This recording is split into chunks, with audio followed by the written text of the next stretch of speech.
Test. It's not very cold, but I think It doesn't have to be just this way. You know what I'm thinking? I'm wondering if you would, your shirt is pretty light, and I'm thinking just because of the light chair and the white background, is there maybe another shirt you might have that's a little darker, or solid color darker? Now you're dressing me. I know. Like a Bob Mackie. I want to look fast. That would be fine, or Are you fine, sir? yeah, thank you. I appreciate that. Gotta go with shoes. Where do you want me to sit? Which side to sit? Wherever you like. Just not there or there.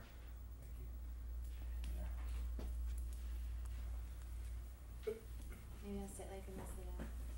Okay. You bring a camera now. I did, yes. Actually, yeah. Testing 1, 2.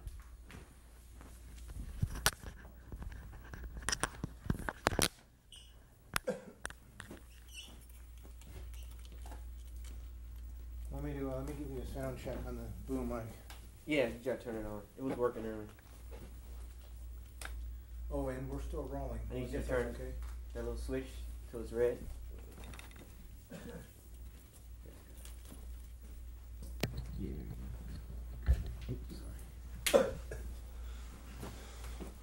Hello, can you hear me? All right, Mary Had a Little Lamb. Here we are at Bob Finkel's house, talking, walking and talking, sitting and talking. Everything sound good? Yep. Marvy, Harvey? Terrific, wonderful. Sometimes I will call. All right. Yeah. Sometimes they're off. Sounds good. Okay, well then I think we're fine here. One of these? Yeah. Test 1, 2, 1, 2. Okay. I think I'm gonna sit right here. I won't distract you if I'm right here. No. See how much we've rolled here. Keep Yeah, it just rolling. makes This sense is when ready. more people Can we, are we about ready here? Okay, then I will stop this tape and put in the... Okay. Okay. Well, we should talk about Gene Roddenberry, though. I'm going to put myself into high gear now. Okay. Yeah. I'll move along. Well, that's all right. Yeah, but I so many should. great stories that you have. Yeah. It's really I would have liked to have spent more time on Robert Montgomery, but Yeah. unfortunately we have so much in the MGM years to talk about. Yeah. We still have Dr. Kildare, Man from U.N.C.L.E., 11th Hour. Oh, there are Hawkins, there are psychiatrist. so many things, you know.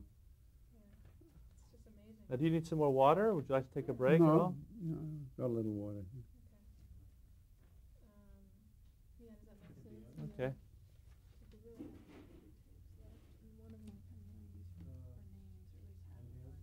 Okay. But yeah, sorry. Oh, there are so many stories that I can't tell. A wonderful story about a canary. You mentioned there was a writer that you were using on Studio One. You had to develop a lot of scripts quickly, and you found one particular writer, I think. You were telling a story just before we switched. Yes. He was a teacher at the University of Wisconsin.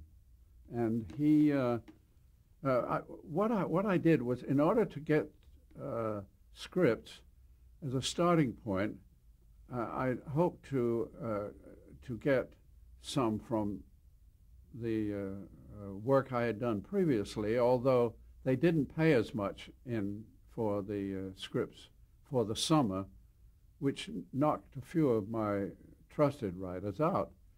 But I called the editorial department at CBS and found there was a lady in charge.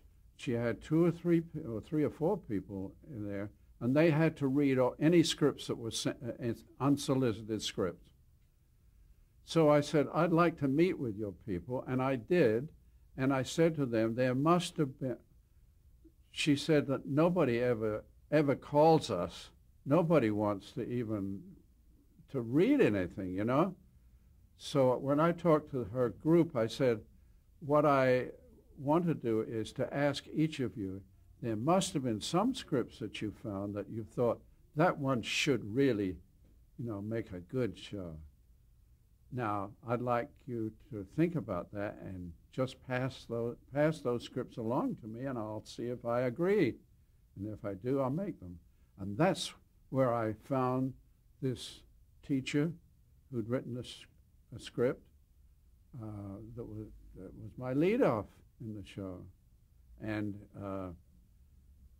he wrote from the university where he was a professor for The Man from U.N.C.L.E, Dr. Kildare, and any shows, any series I had, I found that he was able to write. What was his name?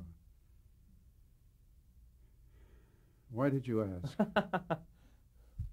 We can come The back important ones I cannot remember. we can come back to that. Now, in I have notes on these things, and I remember them, but I can't remember That's all this moment. Yeah. in 1958, Studio One moved to Hollywood. Why was that? Well, the advertisers on it, which was General Electric at that time, felt that it needed to come to Hollywood. That was the reason, I think. And how, I guess shortly after you came to Hollywood, it stopped being live and went to videotape. That's right. Why do you think live television was falling out of favor? Well, I feel it fell out of favor for a number of reasons. One was the development of tape, and the audience was changing. That's what really made the difference. You know, in the days when we were doing live television in New York, the ones who could afford a set to see them were usually people who had enough money to buy a set, and usually were on a higher cultural plane than were watching television in the last years of 1950, 57, 58, 59. I knew that the audience was changing because the networks were buying westerns and cops and robbers shows, which were done very cheaply. But people liked more than they did seeing Playhouse 90 or Studio One. And it was during that period that I felt that I owed it to myself and really to television to get into making films, but of a higher quality than we were being served up at that time. And But we're still within the audience levels, you know, that would be received successfully by a wider audience than we had on Studio One. And yet and Studio One was dropping off at that time because of it. So it was canceled, what, 9 months after you moved to Los Angeles? Yeah. Now, Playhouse 90 was already up and running when they asked you to come on board as executive producer in 1959. Yeah. How did it feel to come on to a show that was already a success and already established?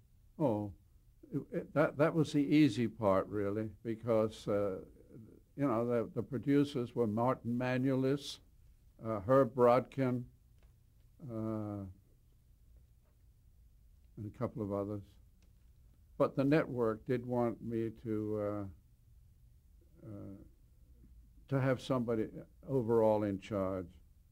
And so I'd make comments to the producers on what they planned, and I would follow through with them, you know.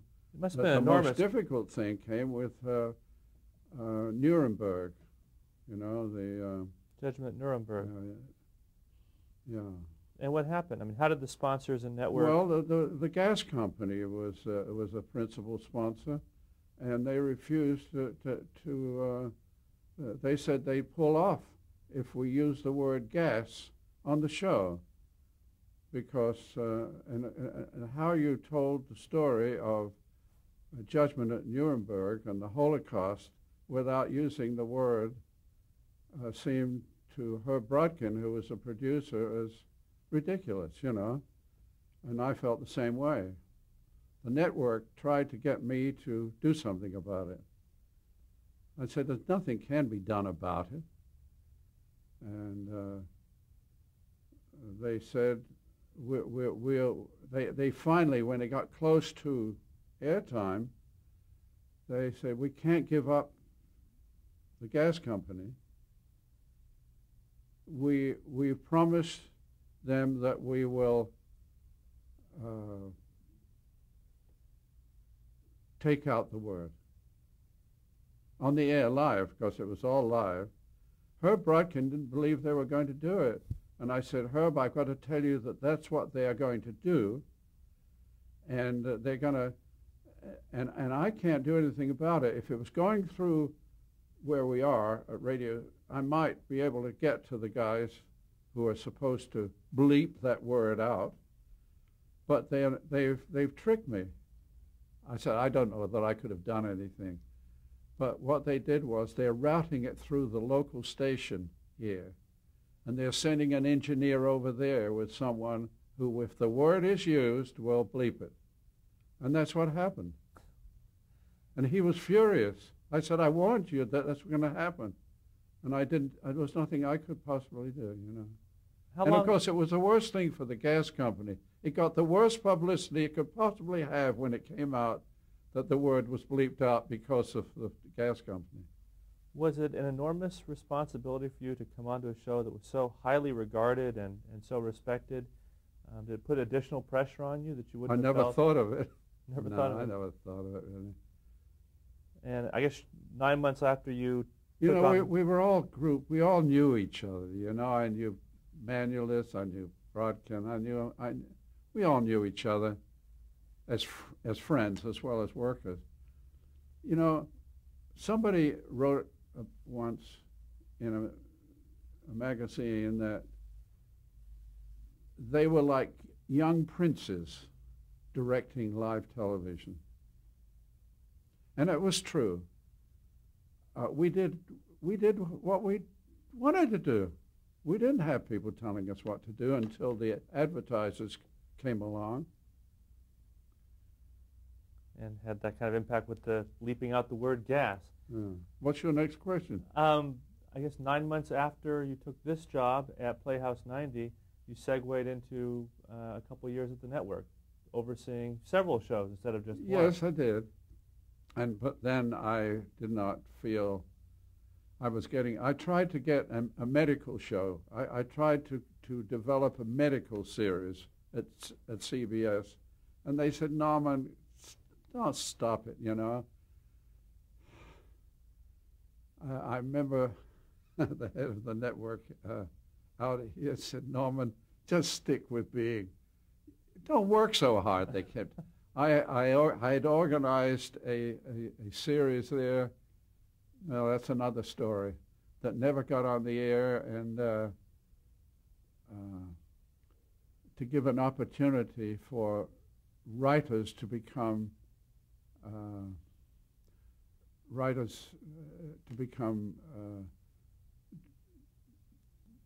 producers. So was it that sort of... And well, I shouldn't have brought this up because it's too extensive a thing and it's very dull, but... well, was it... What prompted you to stay so short a time with the network before forming your own production company? Yeah. I mean, you went to the network, what, in 1960? Yeah, well, I could see, I did a show, by the way, called Pursuit while I was still an executive. And then that was, somebody had the idea, and I went along with it because I thought it's worth trying, that now we have tape, but we can't tape, that we could tape shows on Saturdays and Sundays when the taping equipment would be available, if we did the show then and then it was shown on tape. But we should do them as though they were live shows. So it was set up by the engineers that and us that we would do a series starting with the first one on a Sunday at 9 o'clock, just as though it was a live show, which it wasn't. It was going to be taped. The cast had to know it. Everybody had to know it. You had to do it just like a tape show would. When the time came straight up, this is the last time you can do it. And so we tried that. And after we were about 15 minutes into it, there was a scene in a railway carriage when an actor said something a little differently. Now, if it had really been live, you would never have noticed it, but he knew that he had said it a little differently. And we went 2 lines further, and he stopped and he said, "Oh, expletive." Mm-hmm. Is that the word? That's the word. And I knew then that it would never work. You couldn't combine the two. And live television would have to fall away. Neither one or the other. So then, after being in this executive job, I was offered a job by a man named Robert Whiteman, who had been put in charge of television at MGM. This is 1961. 1960, wasn't it? 1960. I think so. You certainly know better than I would. Yeah, I think it's 60. And how I happened to get the job, because I had no film experience, was that while I was doing a show as an executive, I was called to a luncheon meeting between a fellow who was a climber in the company. He wanted to be a vice president. And at this dinner, he had a guest. And he called me from my office to give me some notes on something, which made no sense whatsoever. But it was an opportunity for him to show off in front of the man who he never even introduced me to. And I answered him. That was very pleasant, left. So now the time came when I'd been there for a couple of years, and this Robert Whiteman was the man who he was having lunch with. And he called me to meet him to see about whether I could come with him to MGM. And I said, why are you asking me? You know, he said, well, because of the time that you had lunch with that guy. He said, the way you handled it was impressive to me. I knew that it was I knew what the fellow was doing, but you could have been unkind to him, and you weren't. And that's why, except that Herb Brodkin also told me in New York that I was the only one for the job. Now, if I understand the deal correctly, you'll have to clear it up for me. You had your own production company, Arena Productions. Well, that came about right at the time I'm telling you. I said to come, as you know, I don't know anything about film, but I'm sure there'll be no problem. But to work out my advisors, I had a lawyer and an agent, and they met, and they kept coming up with a lot of money for the job. I was supposed to be, well, you know, the movie companies had lots of money those days. So they kept coming up with more money, but I kept saying, I want to be able to do a series or a pilot for a series that I like myself, even if the company doesn't like it. I want some assurance that I can do something, because I know what's going to happen when I bring up some of the things I want to do. So they eventually worked out a thing which was turned down by Metro board first, and then finally they went along with it, that I would have a separate company, which I called Arena Productions, with guaranteed that they would pay for each year a a pilot for me. So how If did they you liked it, fine. If they didn't like it, I could still do it.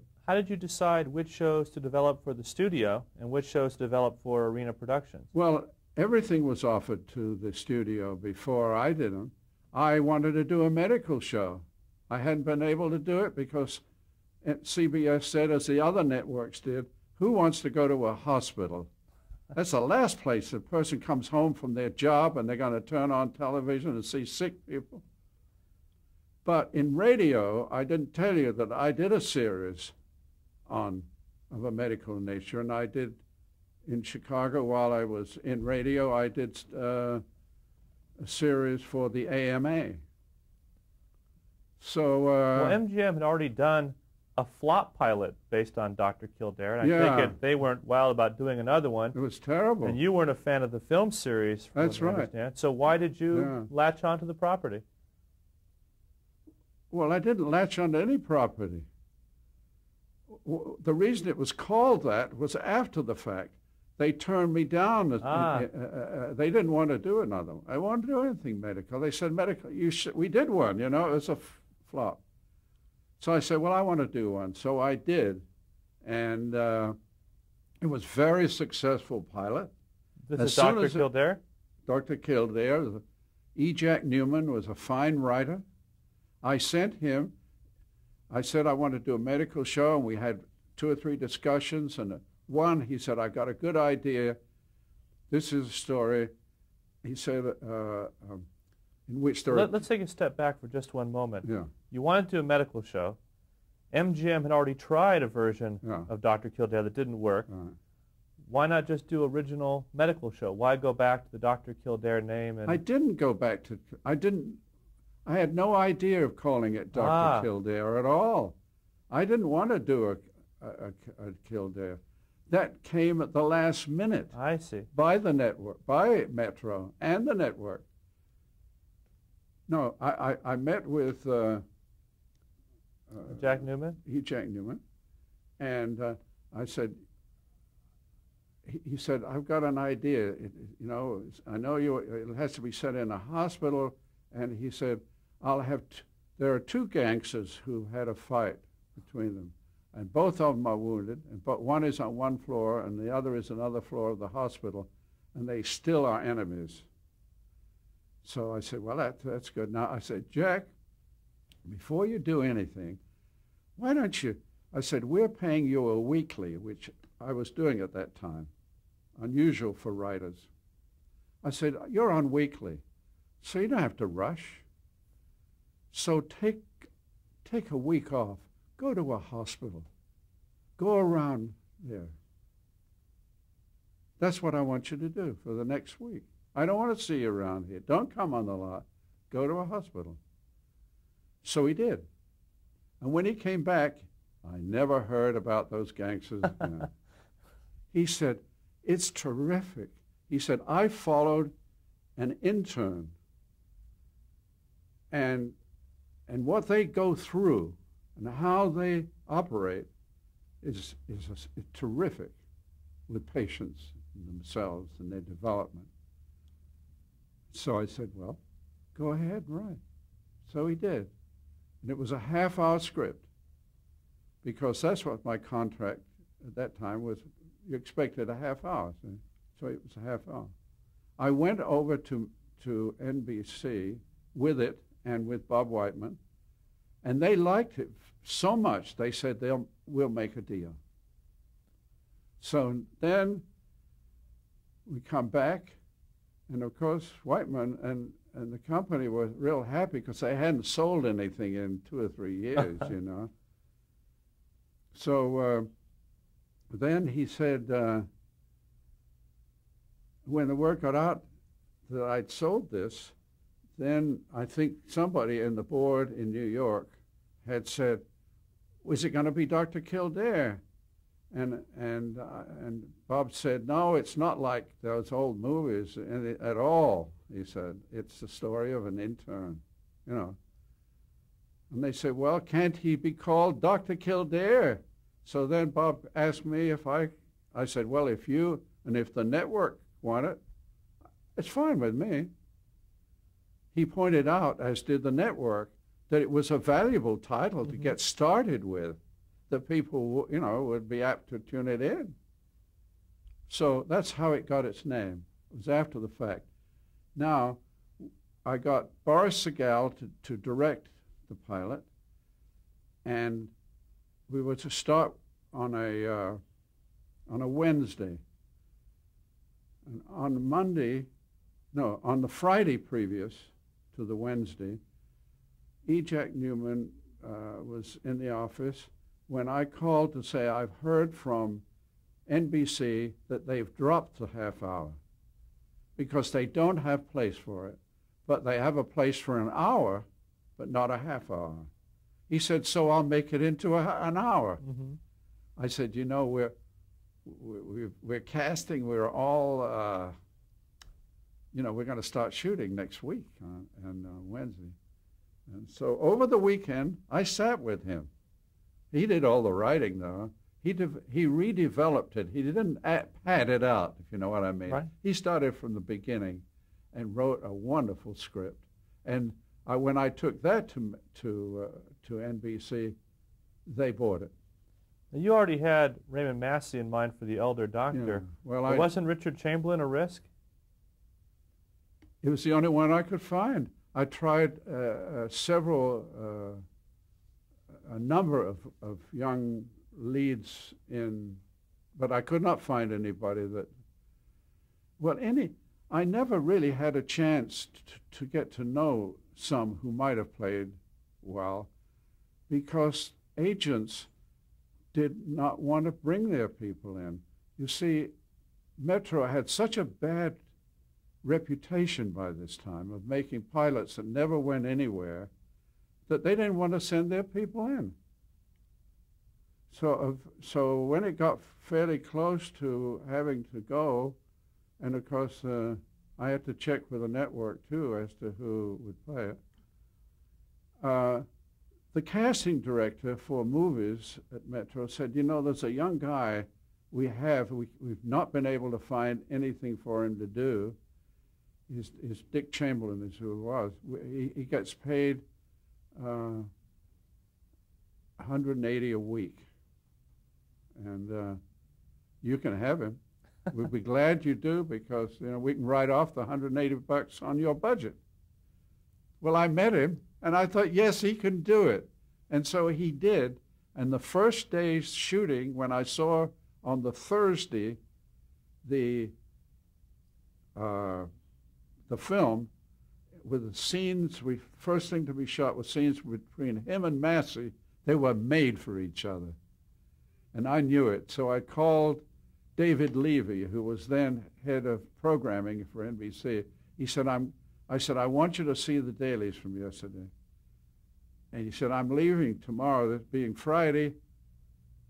No, it's Saturday it was, yeah. It was on Saturday because we didn't have any projectionists then at Metro. He said, I'm leaving on Saturday at 1 o'clock. I said, come over at 8 o'clock on Saturday, and I'll show it. And I managed the most difficult thing I had. Let me stop you here, and we'll find out what happened when you showed it in the next tape. Oh, is it finished again? Yeah. Oh.